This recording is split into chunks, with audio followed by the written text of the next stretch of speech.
what is the best way to educate your child about managing their screen time or having a healthy relationship with technology? Yes, technology is also something that's here to stay. And so, in the world that we live in, it's important to teach them how to use it and how to use it properly. So, first of all, explain to your children that there needs to be a balance between the things that they do. Too much of anything is going to be a bad thing. Physically, if they have too much screen time, that contributes to health problems like obesity, poor posture, and interrupted sleep patterns if they're doing it because of the blue light issues. It also it can also contribute to mental health problems such as anxiety, depression, and even low self-esteem, depending on what you're seeing or how many likes you're getting. Help them to understand that it's important to develop good social skills. They need to learn how to talk to people not through a screen, but definitely face to face. Technology is here to stay, but it's our responsibility as parents to teach them how to use them in the most productive manner possible.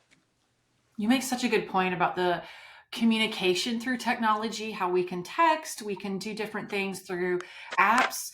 When the good old fashioned face to face conversation, picking up the phone and calling somebody, I'm especially seeing this in interviewing the younger generations and some of these skills, these basic everyday communication skills, responding to emails, picking up the phone and having the conversation. That's it's like almost like an art that's being lost, and that's Mhm. scary in the fact it's such a basic skill. And so making sure that's not the only way your children are communicating. But there's also a lot of research on the dopamine pathways with technology. It can really cause dysregulation of emotion if you're on a screen because you're numbing out, you're not present in the now, you're fixated Mhm. on something else. And that's what can create the anxiety and the sense of detachment from self. And so it can really make the everyday feel mundane because the dopamine pathways are being overly triggered, which is the Mhm. pleasure part of the brain. It's the same pathway that's triggered when you're drinking or using drugs, and so it can get addictive. And there's a lot of research around that. And so what I've taught my children with technology is what I've looked for is noticing when they're looking dysregulated when they're using their technology, helping them feel that of like, hey, I'm noticing this, or are feeling that, or are your eyes starting to hurt? Does your head hurt? Do you feel kind of out of place or out of your body? And so that helps them notice. And then, okay, go outside and play and run, and then notice how you feel when you're done doing that, because then that's helping Mhm. them learn how to read their body, and so they regulate it on their own. I've noticed my one of my kids have put down their technology, like, my head's hurting, I need to go outside. I'm like, yes. you know Mhm. it's if it turns into a battle, they'll want to win the battle by working against you. But if you turn it into something of, let's help you feel good, then they'll work alongside you, they'll work with you a little I better. like that. I like that a lot. And so, staying on the same topic of technology, how can we help to make technology safer for our children and the access to technology safer? Right. It's so important. And once again, it goes back to those conversations, and you have to keep communicating with them. Remember that you are your child's very first teacher. So they're going to come to you with the questions that they have, and you want to encourage them to do that. It's very important to have a lot of conversations about that use of technology and the safety thereof. Some of the conversations that you might want to have is talking about the importance of keeping personal information private. We don't want them giving out their names, their address, their school, their photos, and surely not their passwords.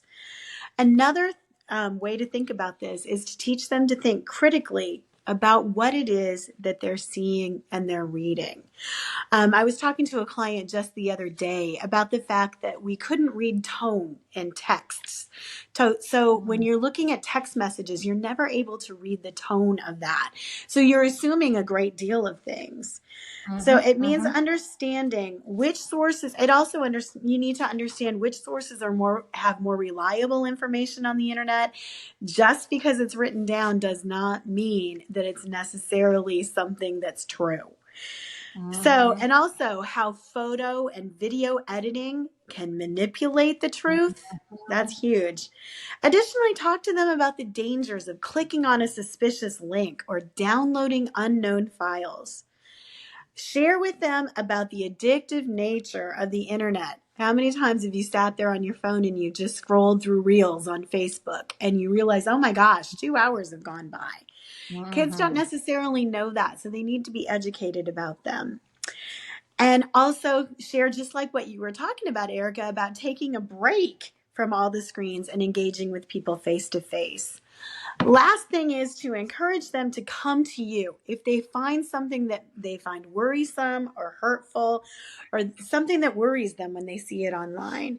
If they hit anything, maybe they could, I mean, it's so easy to run into porn. I had a young student one time who was looking up swimming suits, and she hit porn and it Mhm. scared her to death. She thought she was going to get in terrible trouble. So she came to me and I was like, you did what you were supposed to do. You came to me. We looked at it. It was something innocent. We're going to get rid of that. And it's no big deal. Mhm. Mhm. I think another side of this too is knowing the manipulative tactics that unsafe people can do online in chats and different types of communication. One thing that my husband and I did, which was really hard to do, is we went on YouTube and Googled parent stories of children who were manipulated online, what the Mm-hmm. tactics and strategies of these manipulators are to get children almost stuck in, I don't want to get in trouble, so I'm going to keep doing what this person wants me to do to avoid it, Mm-hmm. so that we could then give those strategies to our children. My children are a little older, they're preteens. Of if someone says this is what they're trying to do, or even kind of play out a scenario. Okay, if you saw Mm-hmm. someone say this online, how might you respond? When does it time to come and tell mommy and daddy? And so that way we've already talked about it. And so if it does happen and like someone's doing this, they're the bully, they're wrong, you're not going to get in trouble. When you tell us, they're Mm-hmm. going to get in trouble. Mm-hmm. And even showing them one of the stories that's age appropriate for them to hear. If there's any details, you might need to leave that out, but sharing them a story of a worried parent so they can just see how real this is. Because I think what can happen is, what bad things happen to other people or bad things happen in movies, they don't happen to me, that's not Mm-hmm. real. So there's a Mm-hmm. sense of denial, or I'm immune to things like this happening. And so helping them break that denial can be really helpful too. I like that. I like